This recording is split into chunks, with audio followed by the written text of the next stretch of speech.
여러분 안녕하세요. 반갑습니다. 자, 글로벌 탑 순위권 해외 거래소 비트겟에서요, 신규 가입자 및 기존 유저들을 대상으로 한 이벤트 행사가 있습니다. 자, 그 내용을 참고하실 분들은 영상 하단 설명란이나 댓글란 상단을 참고하시기 바랍니다. 자, 지금 미국 증시 3대 지수가 상승 마감을 했어요. S&P 500 지수가 이제 0.38%, 나스닥이 0.03%, 다우가 0.61%. 자, 이렇게 이제 소폭 상승 마감을 했어요. 그런데 이제 미국 기술주의 대표격인 필라델피아 반도체 지수는 0.18%가 이제 하락을 했어요. 나스닥도 0.03%가 상승을 했는데 필라델피아 반도체 지수는 아주 소폭 하락을 했죠. 자, 그러면 이제 전날은 어떻게 될까요? 바로 전날에는 역시 이제 미국 3대 지수가 상승 마감을 했죠. 전날에는 이제 상승폭이 훨씬 더 컸어요. 자, S&P가 이제 1.68%, 나스닥 2.43%, 다우 1.04%. 근데 또 이제 기술주의 이제 대표격인 필라델피아 반도체 지수는 무려 4.18%나 상승을 했어요. 엄청난 상승을 한 거죠. 나스닥보다 이제 훨씬 더 크게 상승을 했어요. 자, 반도체 지수가 이제 그렇게 크게 상승을 했다라는 것은 전 세계 시장에는 아주 호재이죠. 자, 전체적으로 이렇게 이제 상승을 하고 또 상승을 하고 연일 이제 상승을 하고 있어요. 미국 지수가요. 자, 이렇게 이제 미국 증시가 상승한다라는 것은 주식시장은 물론이고 암호화폐 시장에도 어쨌든 플러스예요. 증권시장과 암호화폐 시장이 물론 함께 연동해서 갈 때도 있고 또 반대로 갈 때도 있고 그렇기는 하지만 그래도 결과적으로는 함께 가는 성향이 더 강하죠. 이제 미국 증시가 잘 돼야 암호화폐 시장도 잘 되는 것으로 보는 게 맞아요. 자, 다음 소식을 보시면 미국 증시의 저가 매수 전략이 통했다. S&P 500이 폭락 이전 수준을 회복했다. 이런 제목이에요. 그러니까 이제 S&P 500이 폭락 이전 수준을 회복했다는 이 얘기가 무슨 얘기냐면, 그러니까 이번 달 초에 증시고 암호화폐 시장이고 엄청나게 폭락을 했었죠. 그러니까 이번 달 8월 2일부터 하락을 시작을 해가지고 3일, 4일이 이제 토요일, 일요일이니까 이제 그날은 쉬었고요. 그리고 8월 5일 그날 아주 우리나라도 대폭락을 했었죠. 미국도 마찬가지고요. 자, 그때 시장에서는 온갖 악재들이 쏟아져 나왔죠. 엄청나게 안 좋은 얘기들만 나왔어요. 그래서 증시고 암호화폐 시장이고 다 끝난 것처럼 그런 뉴스들이 아주 그냥 도배를 했어요. 인터넷이고 뭐구간에 빨리 팔지 않으면 큰일 날 것처럼 그렇게 얘기들을 했었죠. 그래서 그때 엄청나게 많이 떨어져 나갔을 거예요. 자, 그런데 어떻게 됐습니까? 그러고 나서 바로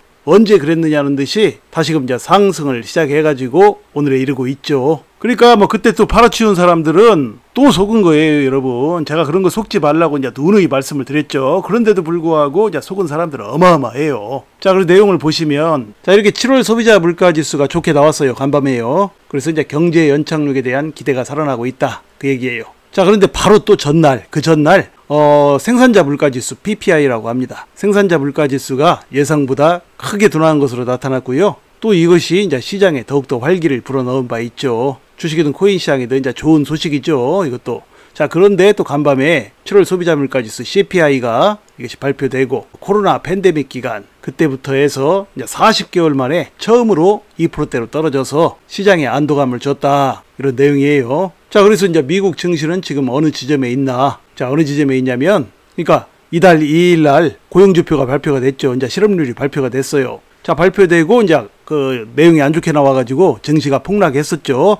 그 폭락하기 이전의 수준을 다 회복한 상태이다. 자, 이런 내용들은 지금 무엇을 말해줍니까? 바로 끝났다라는 거예요, 여러분. 끝났어요. 그러니까 시장의 대부분의 사람들이 주식시장이든 코인 시장이든 그때 너도나도 다들 절망을 하고 너도나도 앞다퉈 팔아치우고 그랬죠. 자, 그런 불안감이 또 한 번의 시장 속임수로 종결이 됐다라는 얘기예요, 여러분. 자, 수백 년 동안 시장은 이렇게 투자자들을 이제 속여 먹으면서 그 속여 먹은 메이저들이 돈을 다 챙기고 그렇게 비극으로 끝나죠. 메이저들에게는 비극이 아니고 희극이겠죠. 자, 그러면 앞으로 지금부터는 주식이든 코인이든 어떤 상황이 펼쳐질까요? 제가 보기에는 지금부터는요, 투자자들에게 이제 엄청나게 좋은 일들만 펼쳐질 것이라고 봐요. 왜냐면 이제 비트코인도 그동안 많이 쉬었죠. 지금 5개월 정도 쉬었어요. 최고점을 찍은 뒤에 5개월 정도 쉬고, 다른 코인들도 마찬가지죠. 그래서 또 그 고점에서 비트코인 엄청나게 오를 때 다른 종목들도 오르고, 그 고점에서 잡았던 사람들이 어마어마하게 또 그 스트레스를 받고, 또 그들이 또 샀다 팔았다 하고 그냥 팔아치우고 다른 데로 가고, 그러다가 이제 돈을 다 잃는다고 제가 여러 번 말씀드렸어요. 아니, 누누이 수도 없이 말씀을 드렸죠. 자, 시장 분위기에 속으면 여러분 죽었다 깨나도 돈을 벌지 못합니다. 자, 그 다음을 보시면, 자, 분석 XRP 골든 크로스가 임박했다, 강세 신호이다, 또 이런 제목이에요. 자, 그래서 뭐 리플 XRP가 뭐 일봉 차트 기준 뭐 50일 단순 이동 평균선이 200일 SMA를 넘어서는 골든 크로스 형성이 임박했다. 뭐 이런 이야기들은 근데 아주 수도 없이 나왔죠. 수도 없이 나왔지만 뭐 그런 얘기 나온 대로 뭐 리플 XRP가 그에 걸맞는 상승을 보여준다거나 하지를 못했죠. 물론 리플 XRP가 지금 뭐 지표상으로는 저도 지표를 저번에 몇 번 보여드렸지만 지금 대칭 삼각 수렴이 나와 있고 지표상으로는 뭐 좋게 큰 상승을 할 수 있는 그런 모습이기는 해요. 그러나 지금 그에 걸맞는 상승이 좀처럼 나오지 않고 있어요. 자, 보시면 자, 어제도 뭐 이렇게 엄청나게 리플에는 뭐 좋은 얘기들이 엄청나게 많이 나와요. 그리고 또 그제도 보면 그제도 뭐 리플은 앞으로 뭐 엄청나게 좋을 것 같은 뭐 그런 내용들이 나오지만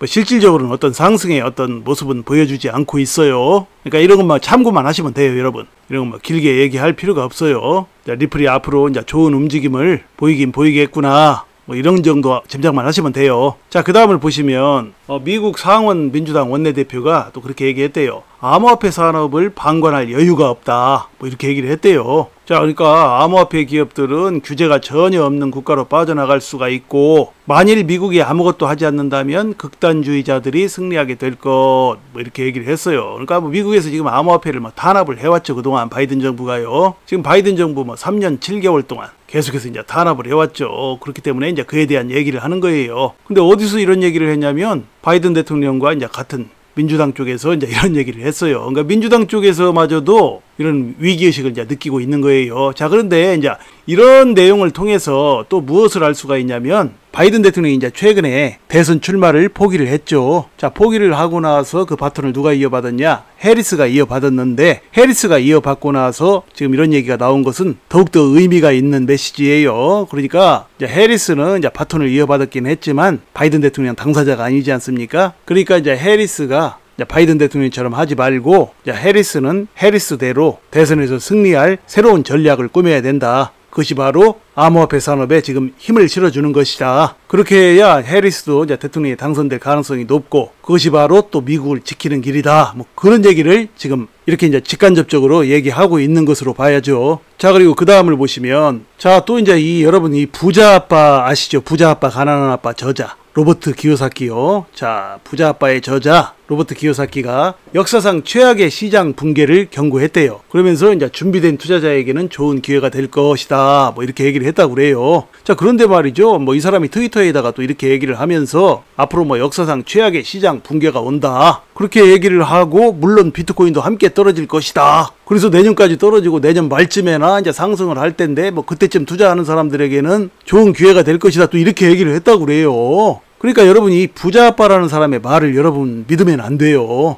지금 부자 아빠라는 사람이 그동안 계속해서 뭐라고 얘기를 했습니까? 비트코인 당장 뭐 100만원 값이라도 막 매수를 해야 된다. 그것은 앞으로 여러분의 재정 상황을 좋게 만드는 부자로 만드는 아주 좋은 길이다. 아주 멋진 길이라고 뭐 누누이 계속해서 이제 그 비트코인을 사야 된다고 조금이라도 사라. 계속 그랬어요 그동안. 그러다가 어떻게 됐습니까? 이번 달 초에 지금 비트코인이고 증시고 모두가 폭락을 했죠. 고용지표 때문에요. 그래서 엄청나게 폭락을 하고 사람들 다들 불안해하고 있는 그런 타이밍에 이 로버트 키요사키가 뭐라고 했는지 아세요 여러분? 제가 엊그제도 한번 말씀드렸죠. 그때 이와 똑같은 얘기를 했었어요. 역사상 최악의 시장 붕괴가 온다. 그때 그랬어요. 그래서 이제 비트코인도 어쩔 수 없이 이제 크게 폭락할 것이고 내년 말이나 돼야 이제 저점이 되니까 뭐 그때쯤 투자하면은 뭐 또 큰 돈을 벌 것이다. 그렇게 얘기를 했다니까요. 그러니까 그동안 시장이 폭락을 안 할 때는 뭐 계속해서 비트코인을 사라고 하다가 이번 달 초에 뭐 시장이 완전히 엄청나게 이제 하락을 하니까 고용지표 때문에 엄청나게 하락을 하니까 또 그런 식으로 뭐 비트코인도 크게 폭락할 것이고 뭐 이렇게 얘기를 하다가 지금 또 갑자기 또 뭐 두 번씩이나 말을 이제 뒤집기가 뭐 했나 보죠. 또 이런 얘기를 또 했어요.